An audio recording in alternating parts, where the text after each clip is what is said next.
And I just remember just dripping sweat and freaking, and I'm going, oh shit, what do I do here? And I couldn't help myself. I was just every time I was just getting deeper and deeper, and I've gone. You're about to fuck up Elvis Presley's wife's hair. Right, I had a client. I did the husband and wife, and I used to do the wife's hair, and the wife would tell me how she'd be having an affair on the husband, and then you'd be doing the husband's hair, and he'd be having an affair on the wife. And I'm like, I know this information. Do I just pull them together and go, hey guys, this ain't working? Because they didn't even really like each other. Because back then it wasn't a computer, it was all pieces of paper, so I'd sign off everything. You say to the teacher, "Are you sure you did that?" I said, "Yeah, remember?" She'd be like, anyway, she'd go, rightio. So my finger waving. This is Hairdresser of the Year, everybody. Yeah.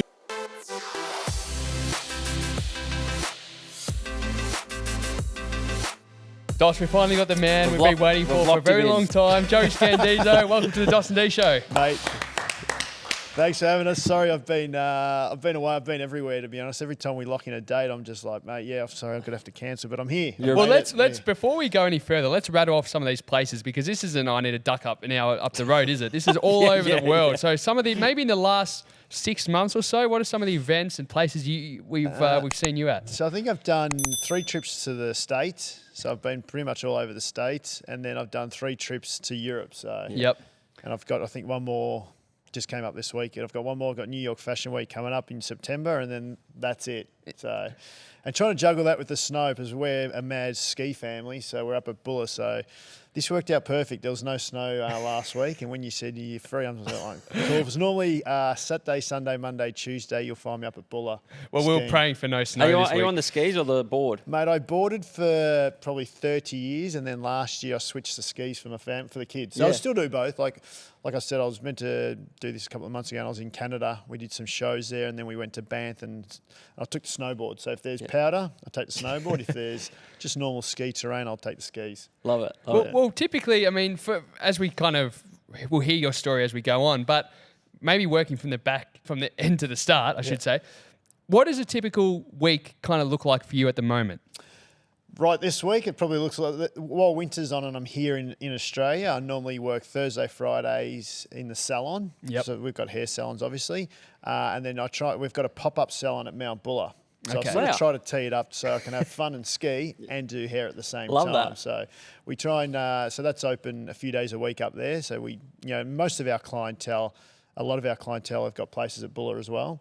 So it works perfect. I get to work up there, get to ski. So when the snow's pumping and we're out skiing, and then as soon as there's no snow, we sort of get in the salon and do some work. Yeah. And in terms of like the whole business model, I mean, it's not just salons now too. You were telling us off air, you've got a whole range of products too that you're selling globally. It's turned into this massive, mega business. Yeah, I mean, it started off, like I said, I was a hairdresser, young kid. I was a high school dropout, so I was no good at school. I went to school just to hang out with mates and have fun, and I had to sort of find a job. And I tried a few different jobs. I went out and worked on building sites with mates, and the cold weather and wet and muddy. I'm like, this is not for me. And then I tried a couple other bits and pieces, and it was my old man who said to me, "When you give hairdressing a go?" And I'm like, "Hairdressing?" He goes, "Mate, you get to work indoors, you get to meet women."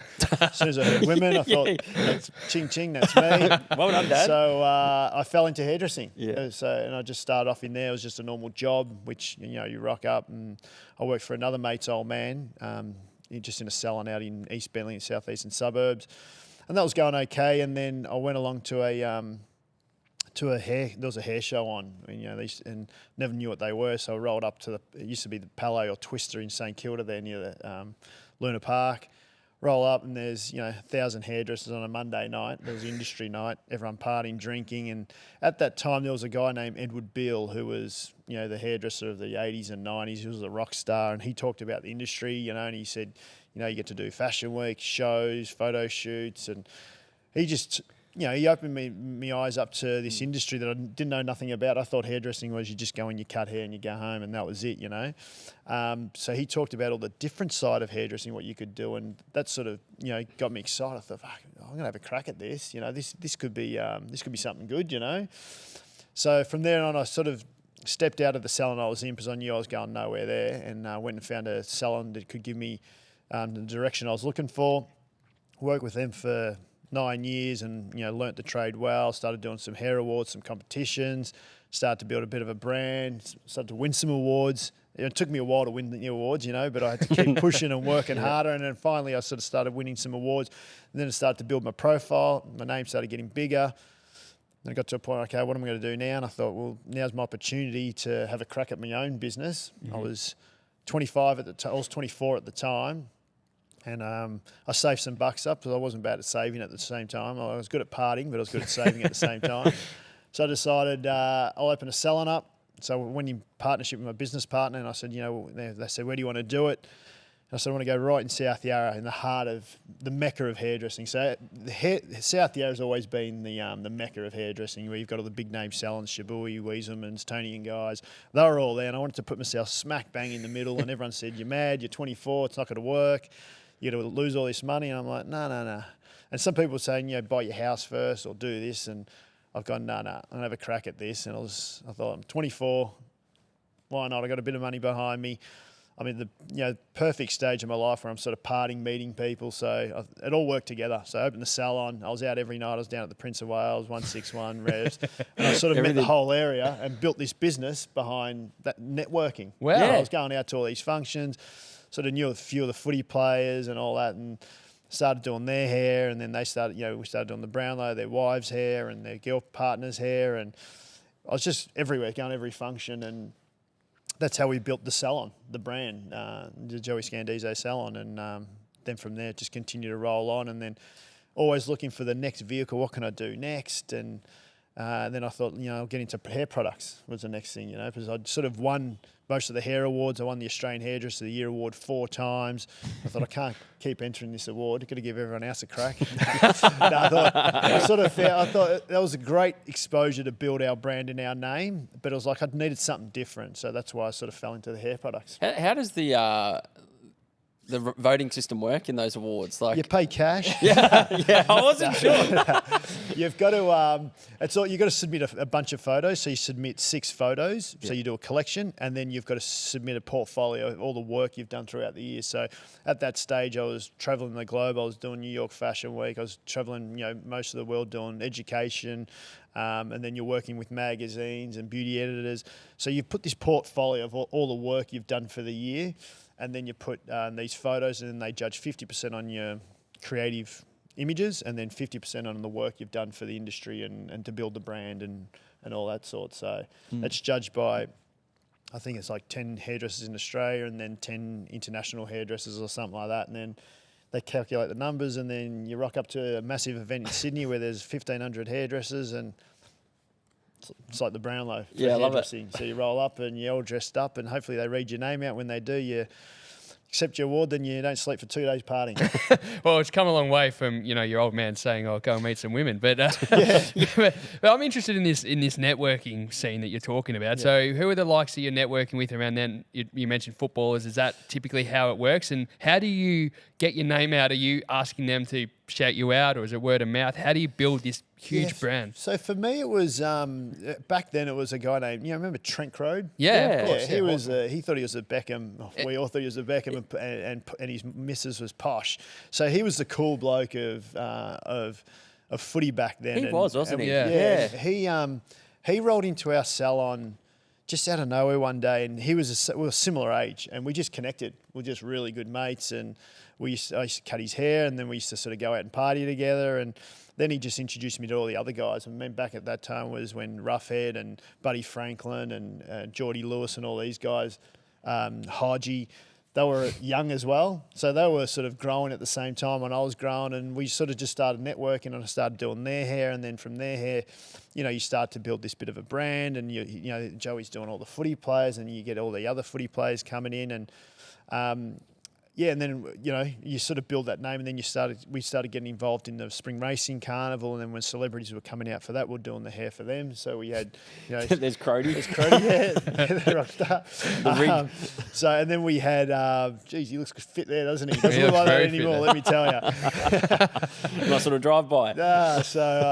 But he was the face back then, you know what I mean? So we tried different things. We did haircuts. We added colour to his hair, and then Shane Crawford and all these guys were doing it. And that was the early 2000s where these boys were the pin-up boys, just like that picture. So And that's where it all started. But then, then we started getting, like I was saying, involved in the Spring Racing Carnival, and Salon Knowles was coming out, Paris Hilton, and all these guys. So I was getting asked to do their hair and style their hair. Lindsay Lohan and Elle Macpherson, Priscilla Presley. Wow. So that's how. So I started to build this celebrity sort of clientele, and it all just started to work together. So how do they find you, or who says to them, this is a guy you got to see? I think like, how does that it work? was just their management, their PR. Yep. They'd sort of research who do you go see in Melbourne, and at the time, I was the Australian Hairdresser of the Year, so I sort of.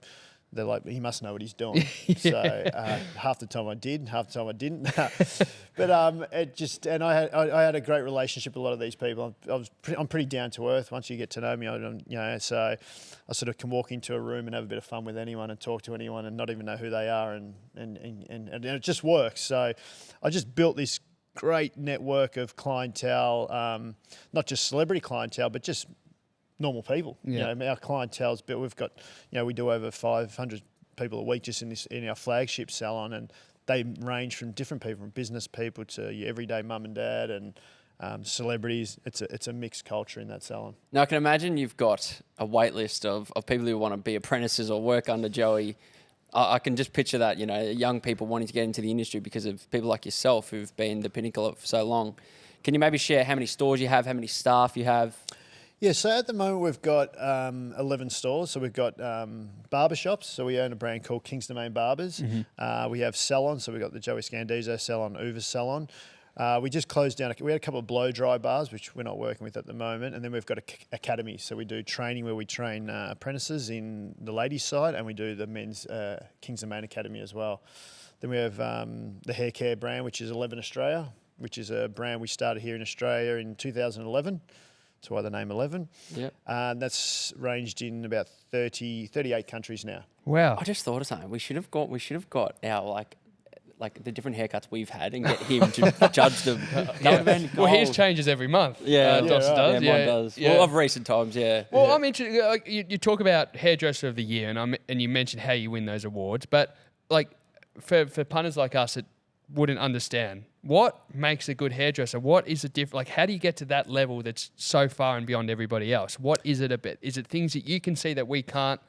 Is it styling for us? There is a lot of brilliant hairdressers out there, right? And it comes down to marketing, how you market yourself. It's like anything, But for us, we are not a PR machine, but we are great hairdressers. Like, we invest a lot of time in our own education. So we've got our own academies. We train our own hairdressers the way we want them to be, and that's what works. Sometimes you send them to a trade school and they're learning the basics, where we train the basics, but then we train them advanced and get them along quicker. And we find we're a bit more ahead of the game, because obviously I'm lucky enough and fortunate enough to travel the world, do shows, fashion weeks, photo shoots. And so you're seeing what's on trend pretty quick. So for us, that's probably why we're a step ahead of a lot of hair salons. So we lead the charge, and then even working with celebrities, they always want to be ahead of the game. So when you're working with them, you've always got to research and make sure you are doing what's modern, what's current, what's ahead. You don't want to be doing what's old, you know what I mean? So, but are there talent hairdressers? There's plenty of talent hairdressers out there. There's a lot of hacks out there as well. I've seen some bad haircuts, and we've had to fix a lot of them, especially through COVID. People were doing backyard jobs, and some of my clients who couldn't get a haircut from me because we weren't doing the backyard dodgy haircuts through COVID, but there were a lot of hairdressers doing it, and we had to do a lot of, fix up a lot of hair along the way. Yeah. But the hair industry, it all comes down to education and the way you brand and market yourself, and keeping ahead of the game. Because like when you get these celebrities that come in, have you ever had them come in and basically without a plan, they just said, I trust you, do what you want? Or do they come in with a photo? I don't know how it works. Yeah, I mean, they definitely know what they want. If it's not them, it's their PR or their agent will tell you what they want. Jeez, I hope that messaging is correct. Yeah. Gee whiz. just by email, he wants it short, back and side. This is done. This is not what I ordered. Yeah, but sometimes, I mean, most of the time, look, the bigger the celebrity, the easier they are.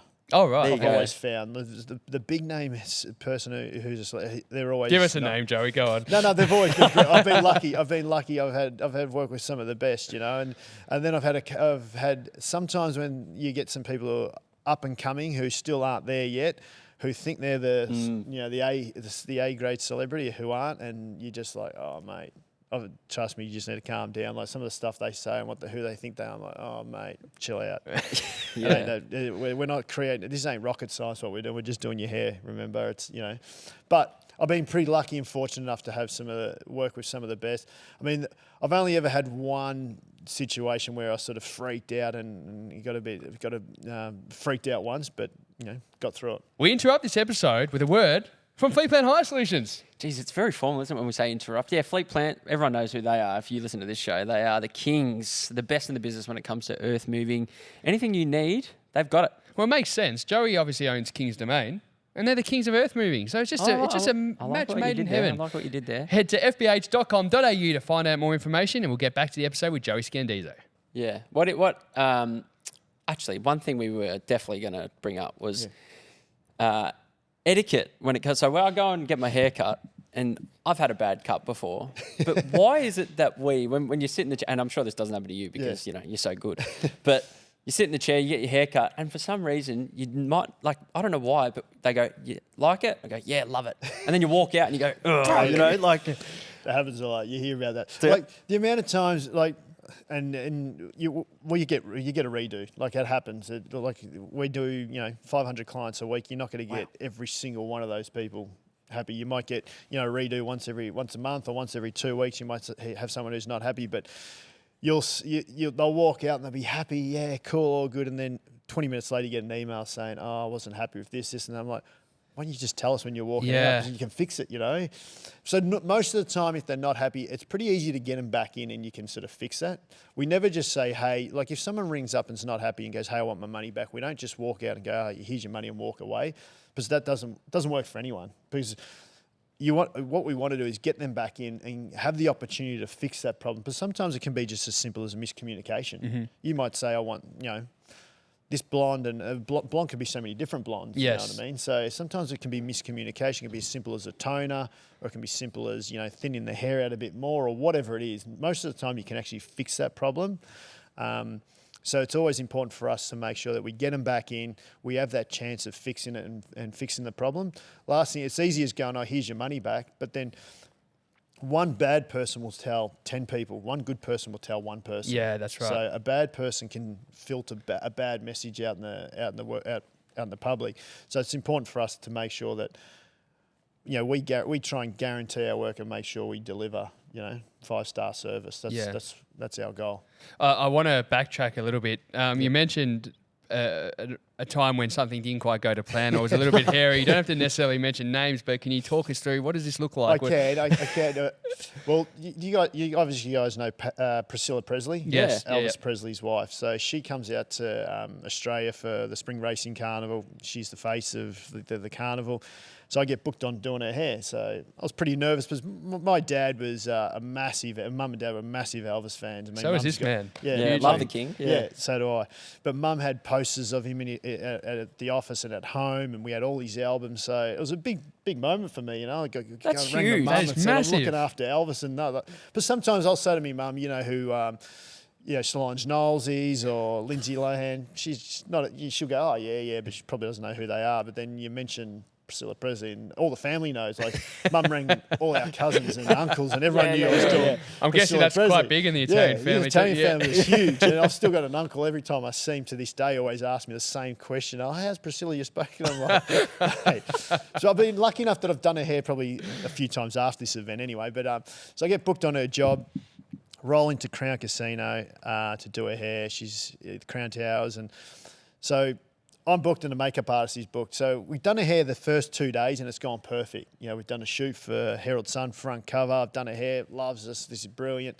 So the last day on the Thursday, she's going to the Oaks Day. And I said to her the day before on the Wednesday, I said, coming in tomorrow to do your hair, what do you want done? She goes, do exactly what you've done the last 2 days because I've loved it. I go, perfect.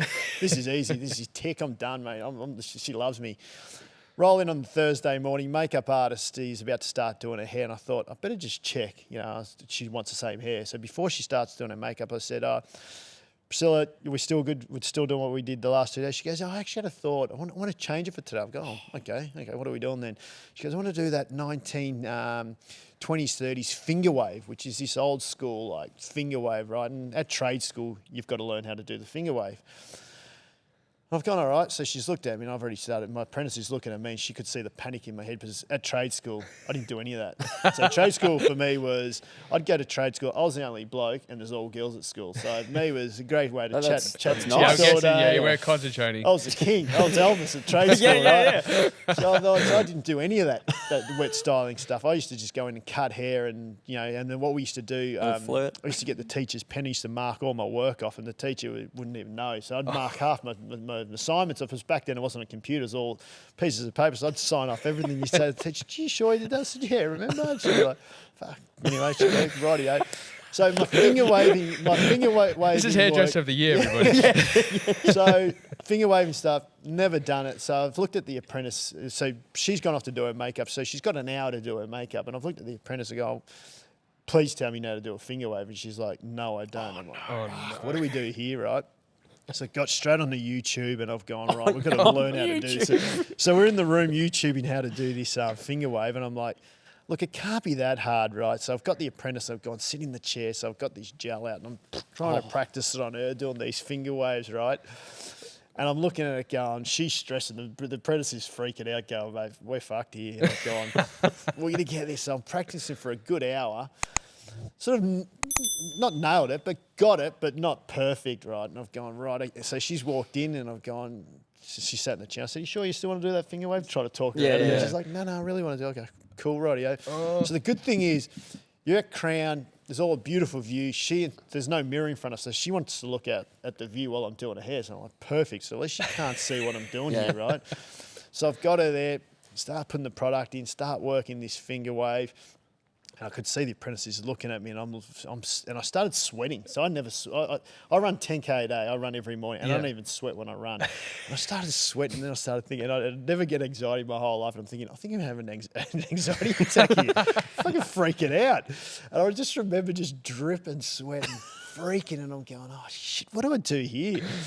And I couldn't help myself. I was just every time I just getting deeper and deeper, and I've gone. You're about to fuck up Elvis Presley's wife's hair. And I'm thinking, what do I do? So I've just gone, rightio, I need to stop, right? So I just said, I've got to go to the bathroom. You cool? She goes, yeah, no worries. So I've walked into the bathroom, grabbed her towel, and I'm just toweling myself off here. Oh, my God. And I'm looking at myself in the mirror going, you can do this. Yeah. Like, just talking to myself, just revving me. Oh, you can do it. You can do it. I'm going, right, I've got to get back out there. And I've gone, fucking stinks. I've just grabbed her perfume, sprayed her perfume so they stink. Rolled back out there and just gone, you've got to do this. I've done it and actually pretty much nailed it, right? But the good thing was, because it was a racist, she had a fascinator. So one of those, the fascinator. So I could hide a bit of it. Yeah, nice. So I've sort of whacked the fascinator in and, put it together and I've gone to show her the mirror. She goes, oh, perfect. And I'm, oh, mate. She loved it? She loved it. Oh. She loved it. But I covered half of it so she couldn't see the bad part of it, right? And the apprentice is just looking at me going, fuck, how did you do that?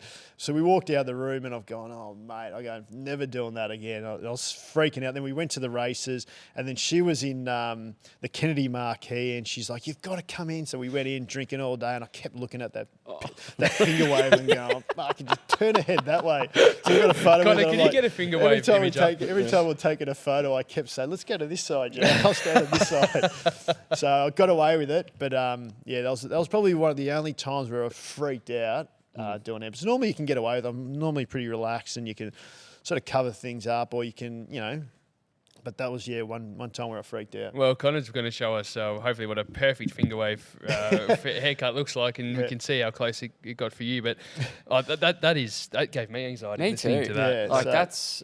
I actually was expecting you to say you stuffed it up. Like I was waiting for that. Yeah. No, I sort of got that. Well, that's not Priscilla. a finger wave. That's Priscilla Presley. Yeah. That's Priscilla. Yeah.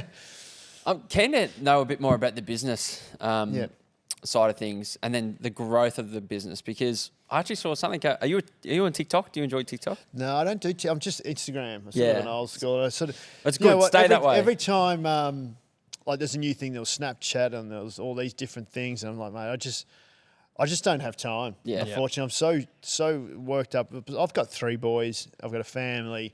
You've got salons, products, and barbers.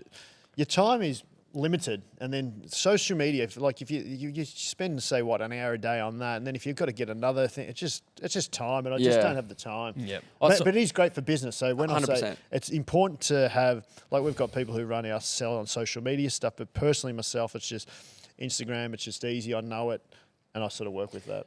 I saw a video on TikTok the other day or last night, and I thought it was actually quite fitting to bring this up because it was about service versus product, and selling a service versus selling a product, and having a certain business where you're growing the service to a certain level where you are the one providing the service. When do you make the step to actually start selling the product or getting someone else to do the service for you? So with yourself personally, did you find it hard, take away that you've got the academy? I'm sure early days you might have found it hard to actually hand the responsibility over to other people. I am one of the best delegators. Really? Going around. Really? Yeah. And I think it's important to grow. Like, you asked me how many salons we got. So we got 11 salons and academies and all that. We got over 150 staff. Now, if you expect me to run that whole thing, it ain't gonna happen. Yeah. And to be honest, everyone thinks the Joey Scandizzo Salon, the Barbers, it's all me. Trust me. I'm only one little part of our business. I'm great at delegating and bringing people in and giving them a role. The thing is, it has to be a win-win for everyone.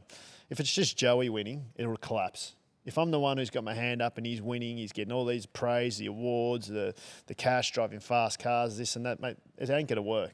So I've got to make sure that you guys are winning, I'm winning. And if they're benefiting and I'm benefiting, it works. And that's what I found in business, making sure that I've got to make sure that, because everyone's got a different goal and everyone's got a different path they want to go down. So I've got to create that road, that path for them to make sure that they're achieving their goals. Because if they're not achieving goals and I am, it's not working. So we try and tailor, like I meet with all my business partners, my staff, we speak to them all the time. We just got to, and we find out what they want to achieve. And my goal is to make sure I create that opportunity.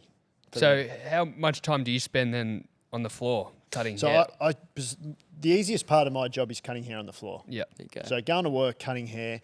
For me, and I say this to everyone, I've had my clientele for over 20, 25 years. I know most of my clientele. You get a few new ones every couple of weeks. You get a new one, but it's like having a chat now. I cut their hair and chat. It's like catching up with your mate for a coffee. So I don't have to go for a coffee with mate. They sit in my chair, cut their hair, chat to them. Love it. I've got some great clients, and my network that I've built has been brilliant. Everywhere I go, I'm sort of getting looked after, and I'm looking after them, and it's a win-win. So, but yeah, I've just got to make sure that the path I create for my team and my business partners is successful for them as well. So what made you want to step into the product aspect of business then? Being a service, like what's the overall goal? Because I'm sure there's a big reason for it. I think it was what's the next challenge? Okay. Because my first challenge was be the best you could be at hairdressing, And so that's when I did the awards. Then it was like open a business, create a great business. So I did that. And then from one business we opened a barber shop, then we opened another salon, and that just kept growing. And I was like, okay, what's next? What can I do next? And then there was products. There was, a few mentors who did products over the years, and I thought, let's have a crack at that. You know what I mean? And at the time, like, science wasn't my thing at school. I was terrible. For me, science was you walk in the room, turn the gas tap on, light the Bunsen burner on, and I still can't believe they allowed those when we were at school. That's ridiculous. But the amount of times on a warm day, we'd turn the Bunsen burner on before class so we could go outside. The whole room, you'd walk in smelling of gas, and the teacher go, right, everyone out, and we'd be out of the oval. Little shit. I don't know how we got away with it, but yeah. So science wasn't my thing, but I just found that once I started getting involved with products and working with chemists and working with ingredients, I just sort of fell in love with it. Like, you wouldn't think that Joey Scandizzo would enjoy that, but I did, So it was there's some of our products. So that was the next challenge, the next step. And then what started as one hero product, which was our miracle hair treatment in Oz, grew to, we've got something like, 70 different products now, colours, products, the works, shampoos. And now we're in 38 countries, and that's growing. So it's just crazy. It's just a thing that keeps evolving. I'm pretty driven. I enjoy. What's most important, you got to have balance. I love to work hard, but I love to have fun and party and play sports and do things as well. So do you still enjoy that glamorous side of traveling to fashion weeks across the world and I'm guessing I don't know, it might not be, but it sounds like for us high pressure situations of hairdressing for very important people going to very important events. Do you enjoy that side of the thing now, or is it now with the amount of travel, trying to be a father, trying to do, enjoy your life? Is it becoming tedious? Yeah, I mean, I could be away, realistically, I could be away for 30 or 40 weeks of the year, and I wouldn't do that. For me, I block out 12 weeks of the year. So 12 weeks of the year is where 11, our brand, has got me to say, hey, you can go here, we need you here, and we need you there. Like I've just come, like you're saying, glamorous events. We've just come back from the Cannes Film Festival. Wow. So we're over there. We did, some of the big names, singers, actors. So we did a few of them over there, and that was another event. And then from there, we've gone down to Monaco and having lunch with Oscar Piastri, who's a client of mine. Wow. So we're right near Cannes. He's in Monaco, about to do his race. We're having lunch. And then from there, I fly to Montenegro. We've got our conference there. Then I fly to Tuscany, and we're doing a shoot for La Day, which is an Odyssey brand. We're on location in Tuscany. So as much as these all sound like, oh, wow, this is glamorous, it's cool. Like, it is cool, but when you've got your family back at home, they're all at the snow, the kids are racing, you're missing out on that stuff, or they've got soccer and you're not at their events. It's hard to juggle sometimes. So as much as you want to be down this glamorous lifestyle and live this life, for me, I love family. I love being with my mates, and I love being with my kids and my wife. I enjoy that as well. So it's finding that balance, to make it work. And you don't just go overseas for nothing. Yeah. Like if someone says, hey, we've got this show and you've got to go to there for 5 days, you just weigh up, is it worth it to go there for 10 people, or do you go overseas for when you're doing shows and you're in front of 300-400 people, you're touching more people? But to go there and do a photo shoot for 3, you've just got to juggle what's worth it and what's not. What was it like working with Anna Wintour from the Chief of Vogue? Because that's a pretty huge name. Anna's probably one of the most powerful people in the world, if you know what I mean. And she's got the precise bob. That's her thing, And we got booked on that. She was out here for the tennis. She was here for 8 days, and so we were booked on her for every day and twice a day. So you'd go there in the morning. She'd have a shower, blow over her hair. She'd go to the tennis. Spend a whole day there. She'd come back. She'd have an evening, so she'd have a shower and she'd want her hair blowed again. So it was twice a day. What a life. And then we cut her hair. Then she said to me on the second day, she goes, do you mind cutting my hair? I'm like, this is pressure on here because it is the perfect bob and you've got to nail that bob. So, but we built a great relationship over those 8 days. And at that same time, we just had our third child, I think it was born like the week before, and she'd come in every day asking how Jukey was, and and then on one of the last days she said, can I meet him? And I'm like, oh, wow. If you want to. So my wife was a big fan of Anna Wintour as well. Obviously the Devil Wears Prada and the editor of Vogue and all that. And so we were at Crown. She came down and we had a light lunch with her, and she wanted to meet the kid, and it was great. Wow. So, and whenever people say, she can be mean, she can be this, she can be that, but for me, she was brilliant. Yeah. There we go. Yeah, that's a perfect bob. Yeah. That is a perfect bob. Speaking of, is there any specific styles or cuts that you, for some reason, you just enjoy doing? And what are some shit haircuts over the years that you go, I don't even understand why this is a trend? I mean, the bobs, I've been renowned for the bob. It's been, one of my things, and I'll do this other this wave that I do with a styling tool, which everyone says is a signature look of mine as well. Bad haircuts, you get a lot of them, especially a lot of the footy players are rocking around some bad haircuts, and you get young kids who want to look like them, you know what I mean? Yeah. But I mean, Nick Dacos, he's in the salon once a week or every second week to get his hair trimmed up and freshened up, and he loves that V at the back. Yeah.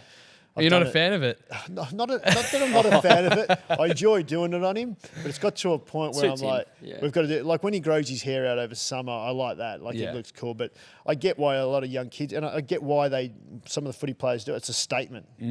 Dusty Martin, yes. Bailey Smith's another client and good mate of mine. On the field, they stand out. Yes. If you've got a normal short back and sides haircut, you don't stand out as much. I mean, if you think of just think of Hugh McGluggich, he's just got a short back and sides from gun footy player. If he had a rock star haircut or something different, he'd stand out. You'd remember him. Jason Ackermanis had the bleach blonde hair, so you remember him for that. Like Dermot Barrett had the curls, and just thinking of players who you remember for not just playing footy, but their hair can be a statement. David Beckham was the rock star of hairstyles. He always had a different look, and everyone looked up to him. And gun soccer player. Was he the greatest in the world? Probably not the greatest, but he's the most iconic player because his look, his image, his brand. He nailed it. Did you ever get to connect with him at all? No, he's one person I would have loved to have done. Because I love that Netflix documentary. Yeah. I'm sure you would have watched that. I mean, he's only been out to Oz, I think, once. Yeah, You with know what LA I mean? Galaxy. Yeah. Yeah. It's pretty well known, right, in your industry, and whether it be with men or women, is going to the hairdresser is like almost seeing a therapist sometimes, because they get to sit in your chair, they get to just, if it's have a coffee and just spill their guts, you know? I don't know if you'd be allowed to. What's the craziest thing you've ever heard in the chair from maybe something years ago, or the most controversial? You just something that someone told you. You went, I cannot believe I know this. Yeah, you hear a lot of stuff like, obviously, you know, it's like it's what do you call it? It's like you go into this zone where people spill their beans, but it's like it's locked. You know, one day you don't spread. Go on a confession. Yeah, it's like going to confession. Yeah. That's exactly It's going right. to confession. Doesn't leave. Yeah. Some of the stuff you've heard, you're like, shit, if that got out, you know, and Like affairs and things like that. plenty, Yeah. things like that. And then the hardest thing is to, I mean, I remember this was years ago, right? I had a client, I did the husband and wife, and I used to do the wife's hair, and the wife would tell me how she'd be having an affair on the husband, and then you'd be doing the husband's hair, and he'd be having an affair on the wife, and I'm like, I know this information. Do I just pull them together and go, hey guys, this ain't working? Because they didn't even really like each other, and I'm like, fuck, what are they doing it for? You know what I mean? Yeah. It's like, do you just tell them? And I'm like, it wasn't my place to get involved. You just like, sometimes you just got to sit there like a pillow and just listen, absorb it all in, and you know, and I'm pretty good at listening and then just flushing it straight out and not getting, like, I don't get involved in, I try not to get involved in drama. The more you see some hairdressers love it. They feed off it, you know, you say, oh, no, and you're just like, where I'm just like, man, I got my own things to worry about in life, and I'll pour my energy into other things. But you hear other stuff where people are sick, and you got to listen to that stuff, and you can get emotional. People have lost family, they've lost kids, or whatever it is. So it is hard. You know, because you're growing up with it. These people are like family. You're growing up with them, so you ride the wave with them. You ride their highs and you ride their lows as well. I can't remember the TV show, but I remember there was an episode where the woman, she's going to this like great hairdresser that she's been waiting to get into ages, and she just had no gossip. And every time she went, she's like, I need gossip, I need gossip, I need celebrity gossip. But who cuts your hair, and what's the most outrageous haircut you've had over the years? So I've got a guy who works in our salon. His name's Samez. He cuts my hair at the moment. We travel a lot together. And I've got another guy, Joseph, my business mate. He sometimes cuts it as well. But, how often are you getting yours cut? Mate, I'm not regular at all. Yeah, okay. I'm a cut it short, let it grow for. My hair's always been long. I just like it easy. I tie it up whenever I need to, or wear a hat. I don't focus too much on my hair, but back in the day I used to. You know, I've had them all. I've had the mohawks. I've had the mullets. Wow. I've had all the colours going through it.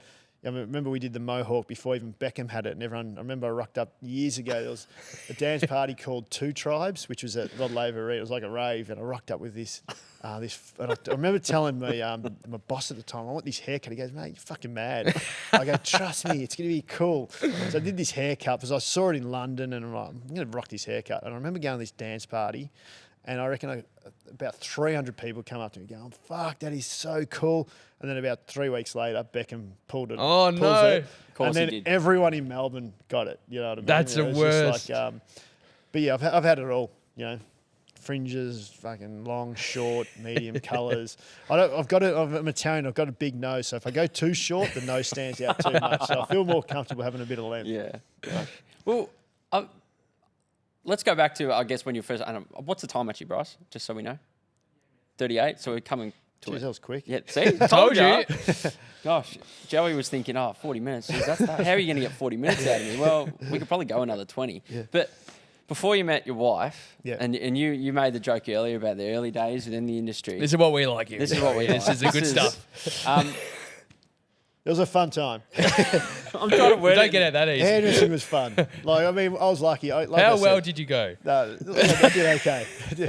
I go numbers. I don't think my wife wanted to know about numbers. No, we don't need to go numbers. That's okay. Young hairdresser, straight, traveling the globe, doing shows, working with models all the time. It was a great time. Well, it was a great time that I had enough at the end. I'm like, I need to get settled down and have a wife. Well, fair enough. A family as well. But it's interesting when you mention those haircuts and the mohawk. So there was a time when So I went to bleach blonde for a while, and Yeah. and it was the same with you.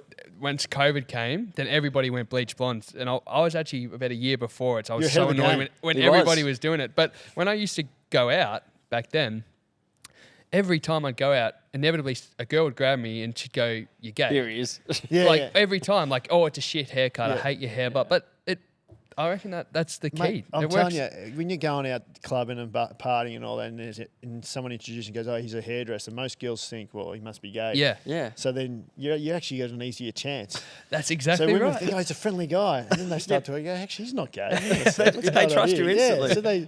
So then you start talking about hair, and you can Yeah. get into the feminine side a bit, and then yeah. Yeah, next one thing leads to another, and Yeah. happy times. Yeah. So I've had a go. No, look, I've had fun along the way. It's been a great life. Look- But like I said, I've met the girl of my dreams. She's a beautiful girl. We had a great family. We've got a great family, and Well, when and how did you meet too? so I was lucky. I won a photo shoot. So I was Oh. doing her hair. She's a model. I was doing her hair, and I remember meeting her and going, "Geez, this girl's an absolute cracker. She's beautiful." But then her personality was even better. So when I met her, I've gone, "Fuck, this chick ticks every single box." But at that time, I was living my life. Like me and my mate Stixie, who was on Big Brother. So he just come out of the Big Brother house. 2 years earlier, we lived in South Yarra. The house was just had everything. It was a lifestyle that I was loving like at the time, but. How old would have you been then, Joey? So I would have been about 26, 27. you're pretty I had young, a salon in South Yarra. Is that the one with Scandizzo down the Yeah. side? Yeah. So I yeah. had a bar on Chapel Street called Katuk. Mate just came out of Big Brother, who was a rock star. We were living together. So we were established. We were living in South Yarra. We had it all. Yeah, we were living a rock star lifestyle. And then I met my wife, and I had to make a decision. Do you continue down this path of, partying every weekend, or do you, take the path of, family? And I always wanted family, and I wanted the perfect wife, and I chose that path, and the rest is history. But I did, before all that, I let it all out and had the time of my life. Yep. No. Like, no regrets. Let it all on the table. Yeah. Yeah. I think, and I say, people ask me all the time, if my kids were to live their life, I'd say, mate, live your life to your, 20, 28 or whatever it is, and then settle down. Like, you've got to get it out of your system. That's what I've always said. Yeah, I'm sure you've probably heard a few stories in the chair of people that didn't get it out of their system, and then what's going on here? That's the family. That's the family. It's No, a movie world. he's not cutting Bugs Bunny's hair. That's the family. Yeah. Well, Joey, we want to now invite you. So you're actually going to be the first cab off the rank. We told you off air that Golf Box, who have been with us all year, we used to do a segment that was what's in the Golf Box, which was a lot easier. But It was good fun though. Good fun. But you actually play a bit of golf. Is that correct? I play a bit of golf, yeah. So we've got a putting challenge that we're going to take for all the YouTube viewers shortly. But how do you think you'll go on the putting challenge firstly? Mate, I'll tell you, if we're driving, I'd say we'd do well, but my short game is absolutely terrible. Anything from about a metre, anything under a metre is terrible. Well, we're going to head over very shortly, but before we do, we got some prezzies for Joey for joining us. We do. So, bit of a golf bundle. So, we've got our good friends at Fleet Plant Hire Solutions. They're our naming rights partner. They're sending you home with basically all the golf accessories. So, we got a towel, glove, tees, balls. Beautiful. What else is there? Something else in there. I can't think at the top of my head, but And then New driver. oh, and then we've got a golf boxer giving you a gift voucher as well to their store, which is very generous to them, $250. And thanks for that. After this, you're going to go home with the brand new, the tailor-made golf balls. I probably should have got the exact that's okay. ad read, but do you want to maybe explain the game a bit more?